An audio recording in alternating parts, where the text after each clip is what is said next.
조금 전 11시에 국회의장실에서 박병석 국회의장과 김태년 민주당 원내대표 그리고 제 3명이 회동해서 3.1위 회동해서 원구성에 관한 최종 입장을 정리했습니다마는 그간의 입장에서 한치도 변동이 없었고 민주당은 오늘 18개 상임위원장을 모두 선출해 달라고 국회의장께 요청을 했고 저희들은 합의 없이 재헌국회 이래 합의 없이 개원이 된 적은 없었다. 일반 개원이 된 적은 없었다. 또 상임위원을 강제 배정한 적도 없었다. 헌정사의 길이 남는 오점이 될 것이라고 이야기하면서 오늘 본회의 진행을 강하게 반대를 했습니다. 그래서 오늘 저희들 입장을 정리해서 발표하도록 하겠습니다. 민주당은 왜 의회 독재, 일당 독재로 헌정사에 오명을 남기려고 하는가? 국민 여러분, 미래통합당 원내대표 주호영 의원입니다. 먼저 송구하다는 말씀을 드립니다. 민주당과 집권 세력이 대한민국 헌정사에 오명을 남길 폭거를 기어코 결행하겠다고 조금 전 저에게 최종 통보를 했습니다. 오늘 자신들이 원하는 법사위 등 18개 상임위원장을 모두 선출해달라고 요구를 했습니다. 의원의 상임위 강제 배정과 상임위원장 여당 단독 선출은 재헌국회 이래 없었던 일입니다. 여당은 3차 추경안 처리와 북한의 도발 위협을 그 구실로 내세우고 있습니다마는 자신들의 정책 실패를 호도하려는 꼼수에 불과합니다. 21대 원구성 협상은 처음부터 협상이 아니라 협박이었습니다. 민주당은 재헌국회 이래 내려온 협치의 전통을 깡그리 무시했습니다. 여야가 원구성 협상을 진행하는 상황에서 여당이 독단적으로 본회의를 열고 의장단과 상임위원장을 선출하는 것은 1948년 대한민국 재헌국회 이래 이번이 처음입니다.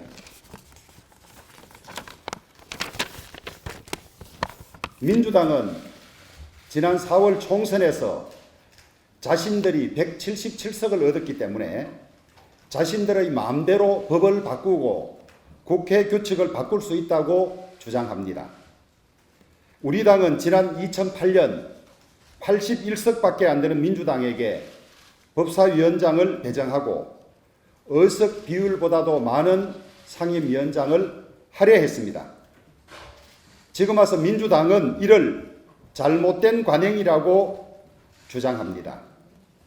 야당을 단 한 번이라도 협상의 파트너로 존중했다면 이렇게 막무가내로 우격다짐으로 일방적으로 밀어붙이는 일은 없었을 것입니다. 우리 미래통합당은 무리한 요구를 한 적이 없습니다. 의석 비율에 따라서 상임위원장을 11대 7로 나누고 법사위원장은 관례대로 국회의장을 가져가지 않은 제1야당이 맡아야 한다는 요구였습니다. 국회가 국회다울 수 있는 최소한의 견제장치 하나를 남겨두자는 것이 어찌 무리한 요구입니까? 18개 상임위원장 중 모두를 가져가겠다는 민주당과 최소한의 견제장치를 마련해 달라는 미래통합당, 과연 누가 무리한 주장을 하고 있습니까? 민주당은 모든 상임위에서 과반 의석을 확보해서 단독으로 안건 처리를 할 수 있는 상황입니다. 이런 상황에서 상임위원장을 모두 가져간다면 상임위 구성이 무슨 소용이 있으며 국회 또한 무슨 소용이 있겠습니까? 민주당은 오늘 의회 독재, 일당 독재의 문을 활짝 열어젖히려고 합니다. 힘의 우위를 정의라 강변하는 민주당의 행태는 바로 일당 독재 그 자체입니다. 1987년 민주화 체제를 만들어낸 민주당이 왜 권위주의 정권 시절의 국회 운영 관행으로 퇴행하려 하는지 이해할 수 없습니다. 박병석 국회의장께도 묻습니다. 국회의장으로서 여야 합의로 원구성을 이루어온 국회의 정착된 원칙을 지키기 위해서 얼마나 노력하셨습니까? 박병석 국회의장님, 다수당의 일방적 독주와 횡포를 조장하고 소수당에 대한 배려와 상호 존중의 정신을 파괴하신 것 아닙니까? 상임위 강제 배정과 위원장 일방 선정은 두고 헌정사의 불명예와 오점으로 남을 것입니다.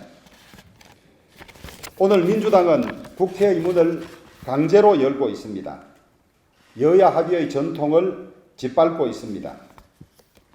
야당의 협조와 양보가 도저히 불가능한 상황을 만들어 놓고 야당이 시간 끌기를 하고 있다, 식물국회를 하고 있다고 여론전을 벌이는 여당, 참으로 비열합니다. 그동안 저는 42%의 국민을 대표하는 제1야당의 원내대표로서 무거운 책임감을 가지고 협상에 임해왔습니다. 하지만 계란으로 바위치기였습니다.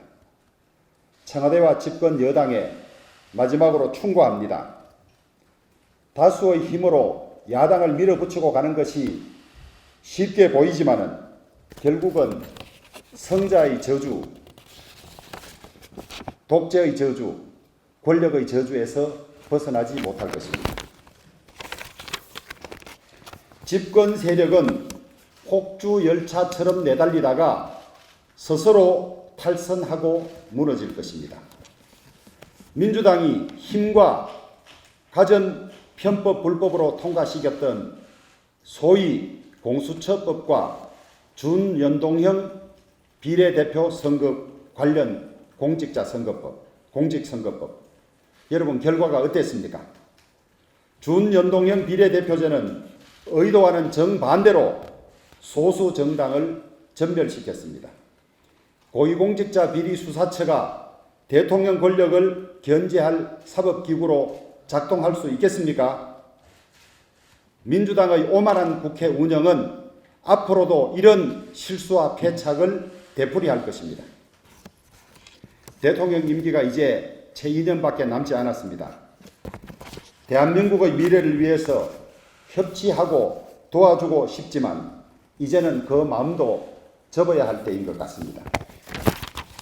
존경하는 국민 여러분, 미래통합당은 더 이상 거대 여당의 강압적 국회 운영에 굴복하지 않겠습니다. 상호 존중이 결여된 그 어떤 협상에도 임하지 않겠습니다. 그것만이 짓밟힌 의회 민주주의와 우리 국민의 자존심을 지키는 길이라고 생각합니다. 오늘 민주당 의원들은 자유, 민주, 정의, 상생, 협치를 짓밟고 본회의장에 들어가서 의회 독재라는 늪에 헛발을 짚게 될 것입니다. 역사는 오늘의 폭거를 분명히 기억하고 기록할 것입니다. 거대 여당의 오만과 독선, 국민 여러분들만이 멈추어 세울 수 있습니다. 국민 여러분, 힘을 모아 주십시오. 민주주의를 지키는 길에 함께 해주십시오. 저희들은 대한민국의 발전과 협치 상생을 위해서 협력할 모든 준비가 되어 있습니다마는 민주당은 독선과 오만 그리고 다수의 숫자로 이를 짓밟아 가고 있습니다. 간곡히 호소드립니다. 감사합니다.